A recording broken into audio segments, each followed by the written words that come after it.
ready? Sure. Whatever you want to do. Would that be a good question to start off with? Sure. Yeah.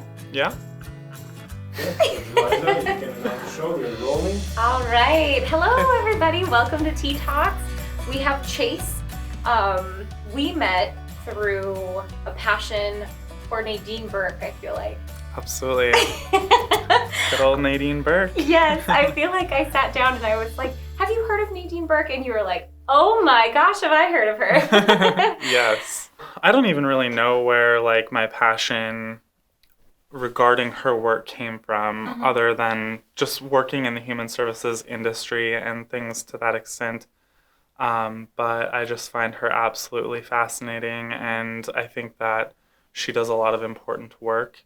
And so I've recently had an opportunity. We were just kind of getting into a conversation here about country house residents and their work with individuals who have dementia and Alzheimer's. And Tessa Johnson, actually, the supervisor, CEO, whatever, I don't even know what her title is necessarily.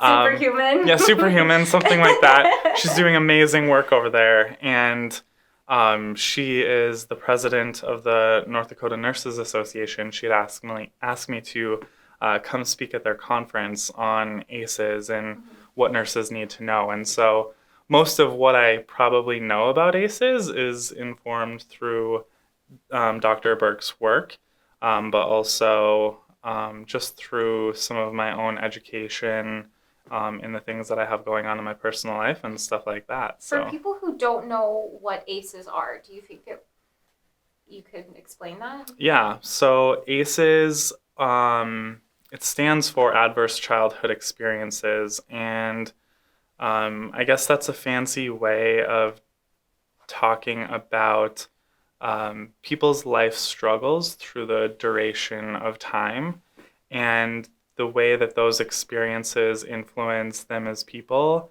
the state of their mental health, and other, I suppose, kinds of areas and issues as well. So, yeah.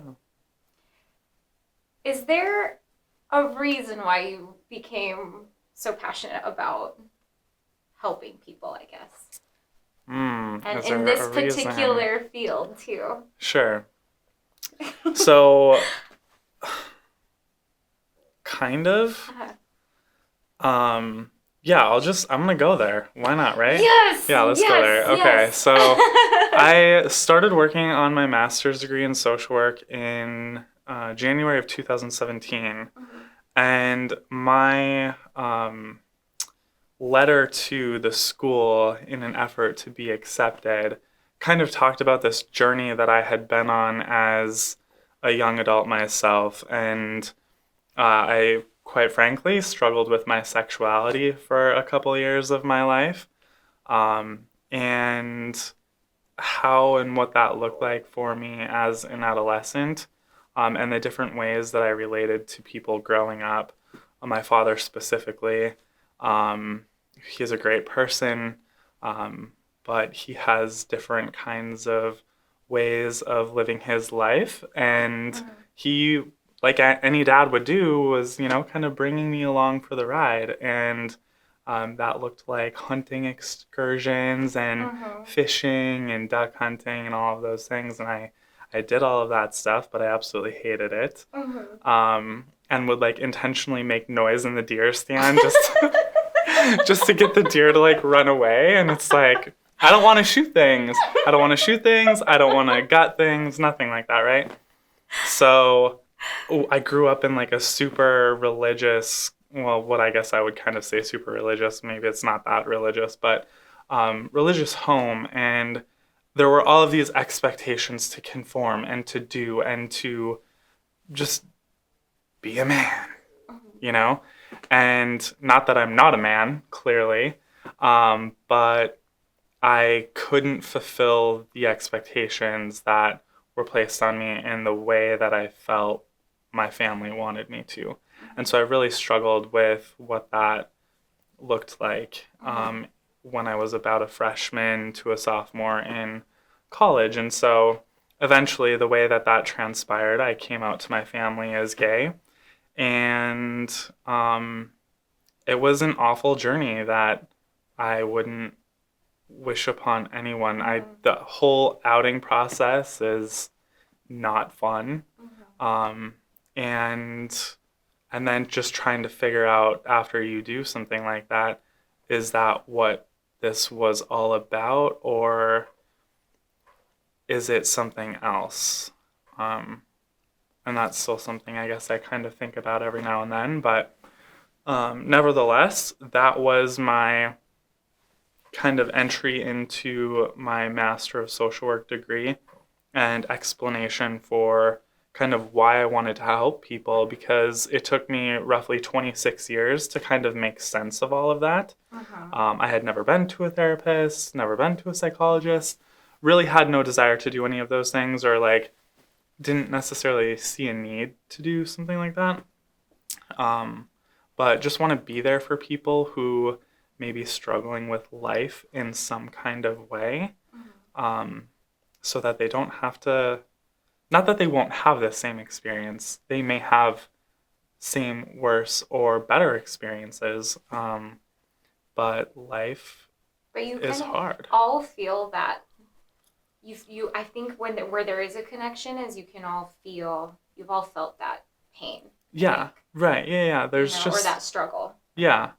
There's some sense of oppression in some way. Like, I don't mean that in any other way than just say like it's a struggle, and trying to figure out what that means and how that ties into a person's identity can be really challenging when you feel like you're walking that road alone, or that you're just really scared to like tell someone something that they may not want to hear and stuff like that. So that kind of led me into my educational track, if you will, and just wanting to help people the best that I can. Sorry, is he rocking too much? No. Okay. I wasn't sure. We forgot to mention these are rocking chairs. Yeah, I'm definitely a rocker. I was just, yeah, sorry. You're good. I was like, if it's minor rocking and it's okay, then great. Okay. I just wasn't sure if it was too much. Do you feel like you are still kind of like figuring it out, or still kind of recovering from, I don't know, I feel like this is such a huge like passion of mine too, because I feel like trauma as a child was something that I definitely experienced. And I find that there are some behaviors that I have as an adult that can kind of connect from that trauma, and slowly trying to unwind and change, walls being one of them. Do you find that like people who've experienced that type of like traumatic events have walls, bigger walls than most sometimes? I guess I wouldn't see why not. When life hurts the way that it does, and you're worried or fearful about talking about that or letting people in, I could certainly see I could certainly see why one might have walls up in some effort to protect themselves. If that's kind of been their coping mechanism to get through, I can see why that would maybe be the case. For sure. Are there some things that like that you've done to help yourself, or like grow stronger from the past? Well, yeah, so to kind of answer a question you just asked a couple questions ago, I'm not really struggling right now. I am like confident with where I'm at. That doesn't mean that it doesn't like ebb and flow sometimes. There were some instances where, so after I had come out, I was like, okay, so now I'm out. And then there was like this period of time where I had to kind of analyze my life. And aside from like there had been like some bullying issues when I was younger and stuff like that. Nothing like major, but just like different ways that people would label it, like, oh, you're gay, or oh, you're a fag, or whatever. I almost had kind of started to wonder after I'd come out, like, did I was I influenced in a way by my environment that led me to believe that this is who I was? Or is this really who I am? And is this some kind of effort to, like, reclaim the label and make it something that someone or people generally liked about me? If that makes sense? Like, you want me to be gay, you think I'm gay, maybe I am gay, I must be gay. Let's turn this gay thing into something like happy, you know? And so I just think it has sometimes to do with masculinity and what that means and what that looks like and what our culture defines as manly. It doesn't always fit the same like type for everyone. And that's okay. And people should not be led to think that they are less of a man or not a man or a gay man if people are just like leading them to believe that, but it's not really a true reflection of who they are. So like I kind of went through some of those things, like maybe this is it. That's the way you were thinking at such a young age? No, this is after the fact. This is me analyzing as an adult, but analyzing what happened to me as a child. Hence, like how the like trauma kind of ties into it. Like there was a history that I didn't necessarily define as traumatic or an issue until maybe I was a little older. And I just think trauma is really complex. I think it's confusing.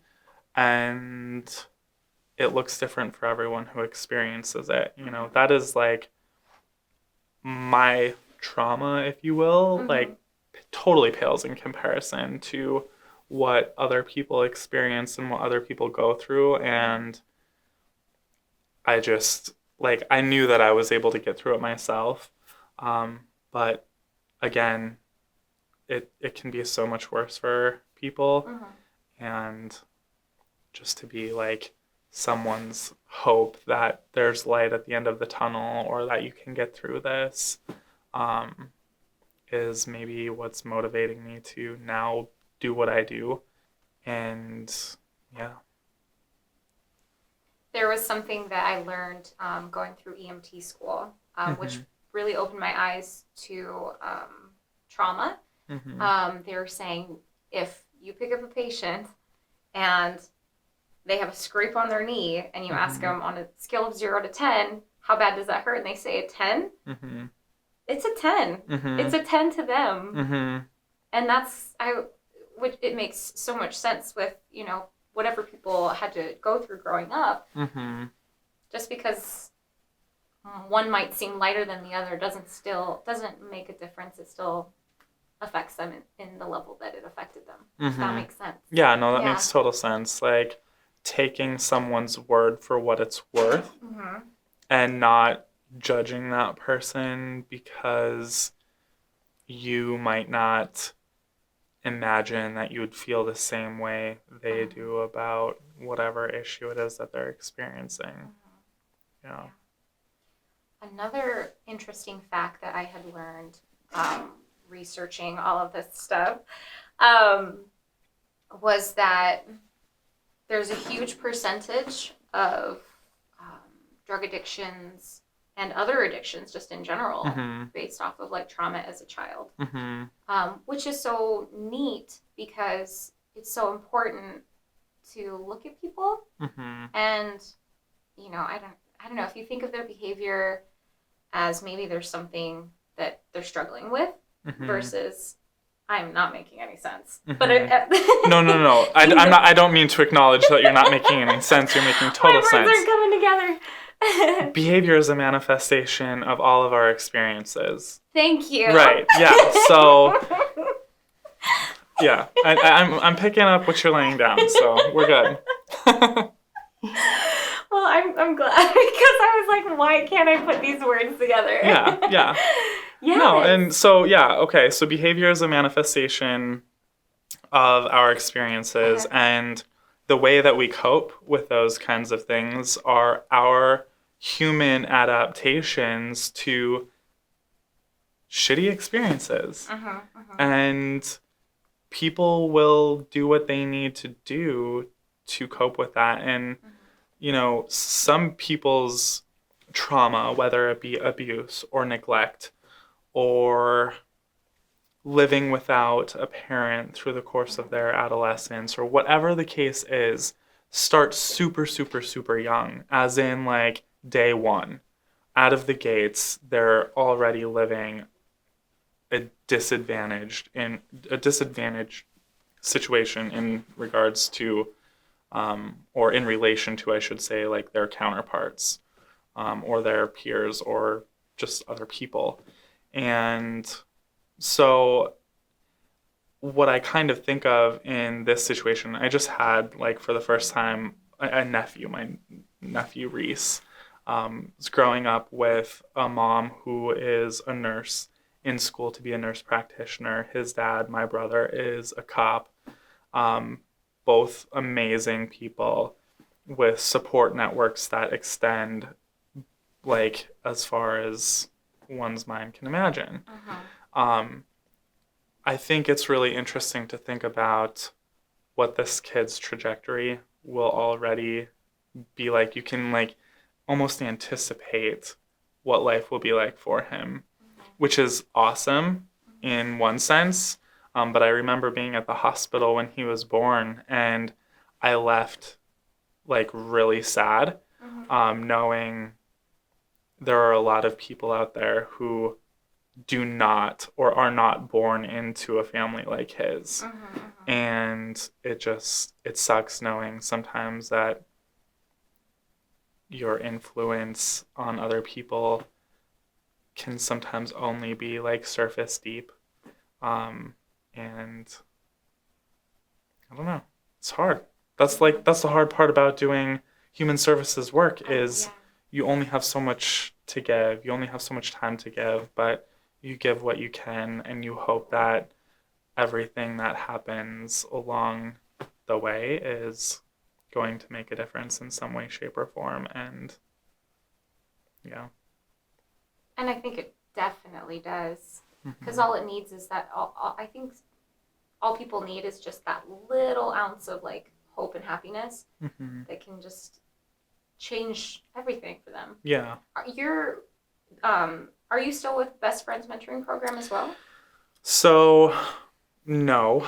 Unfortunately, I am not. I know busy schedule, so yeah. I had been doing some work with them for several years as a board of directors member, and unfortunately, due to a busy schedule and a conflict of interest, I had to resign. But I am hoping to stay on as an advisory member. And so hopefully I'll still be able to have a little bit of an influence there, but I had to relinquish my voting power, I guess you could say, which is fine. But yeah, they're a great agency.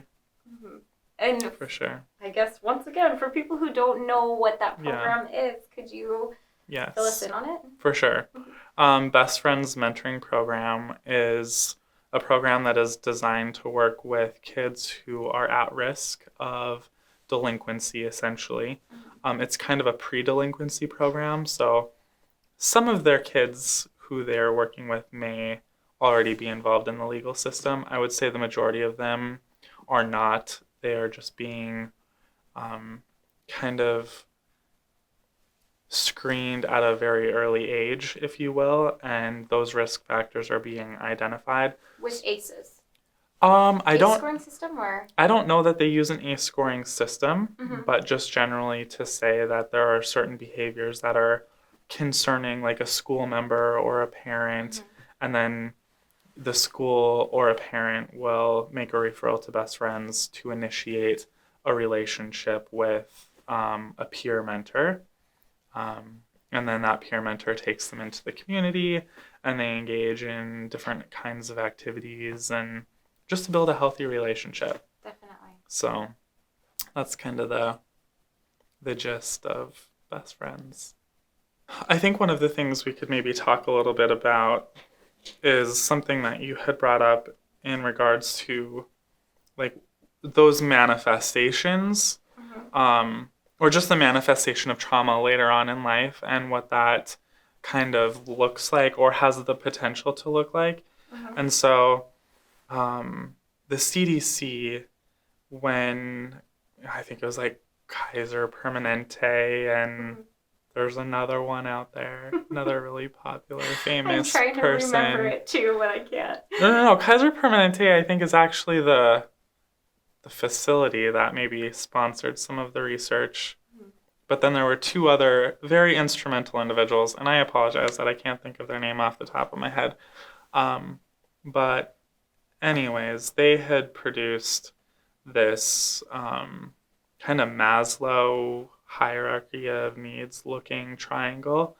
And what they were essentially saying, and one of the things that Nadine Burke said in her infamous TED Talk, was that ACEs are like the number one health crisis in America as of current. And what that then further leads to later on down the road with the disruption of neurodevelopment, that then having an influence on someone's social, emotional, and cognitive functioning, leading all the way up to early death is essentially what she was arguing. And in there, when you think about a disruption in someone's social functioning, that's kind of when you were talking about the potential essentially for them to be at risk of adaptations that may make life more challenging. That's when you start looking at like substance use and just different behaviors that are risky to someone's being. And so I think that's really interesting, and hence an interesting just kind of area of work and intervention and all of those things, and something that's really important to raise awareness of, just to be aware of what these are and how to assess them and then what to do with them. And so, do you think that mental health has been such a huge topic right now, or are my eyes just being open to it? I don't think your eyes are just being open to it. I think it is like the number one kind of pressing social issue as we move forward through the next who knows how many years. And I can't even, like, there have been times where I've just sat down and tried to think about what are all of the factors that are contributing to this mental health crisis. And I don't think I have a good answer, to be completely honest. I don't know. But there is a lot of work that definitely needs to be done. And I think ACEs is a really good start for the identification of issues and where we go from there. So, yeah. Thank you so much for sharing all of this information. Like I said, I feel like I could go on forever and ever talking about Absolutely. childhood trauma, ACEs, and just chatting with you, because that's always good. Yeah, absolutely. For sure. Is there anything more we can maybe expect from you in the future? I would be happy to come back anytime, talk about anything you want to talk about. It's so tough. Yeah. Oh my gosh. For sure. It's a hard subject to talk about. But it's an important one. And one of the things that I've probably learned, one of the most important things that I think I've learned through my journey in school is the importance of intermingling work in the micro aspect and the macro aspect, and using one to inform the other and vice versa. And so what I mean by that is as a person working in the human services industry, you have the opportunity to work with people on an individual level. So getting to work within someone's bubble, getting to work with someone's family, and taking that information and taking those experiences and doing something with it on a level that has an impact far beyond what those meetings may have from week to week. So talking to legislators, talking to policymakers, coming on talk shows like this, and just having a conversation about it and getting the word out and trying to identify what are those factors that contribute to this and what are the areas of intervention, why is that important on a policy level, and how can we just continue having the conversation so that people aren't struggling. And Right. I mean, I think that's the ultimate goal, is to reduce suffering across the board, the best that we can. That's wonderful. Yeah. That was like the perfect way, I feel like, to wrap up Tea Talks. Awesome. Change the world. Change the world. Awesome. Well, thank you so much. I hope that was Chase. okay. That was great. Yeah? That was great. Is there more that maybe like you feel like you'd like to share? I don't know. I think that's good. I feel like Yeah. I'm like hesitant because I don't know which questions are appropriate, which ones aren't. So I feel like by you just being like, let me just take this away, Jeliza, was great. That was okay. Okay. All right. Thank you so much, Chase, for coming on the show. Thank you so much for listening. I hope you guys love this topic as much as I do. Mental health is so important, and it's just really something that needs to change. We need to feel comfortable about talking about what's going on in our lives. So thank you so much for listening. If you have anything to say, please comment below. If you love this, or if you have any other topics you'd like to chat about, also comment. Thank you so much for tuning into Tea Talks, and we'll see you next time. That's good? That's way down. Oh my gosh. That's the worst part. Yeah.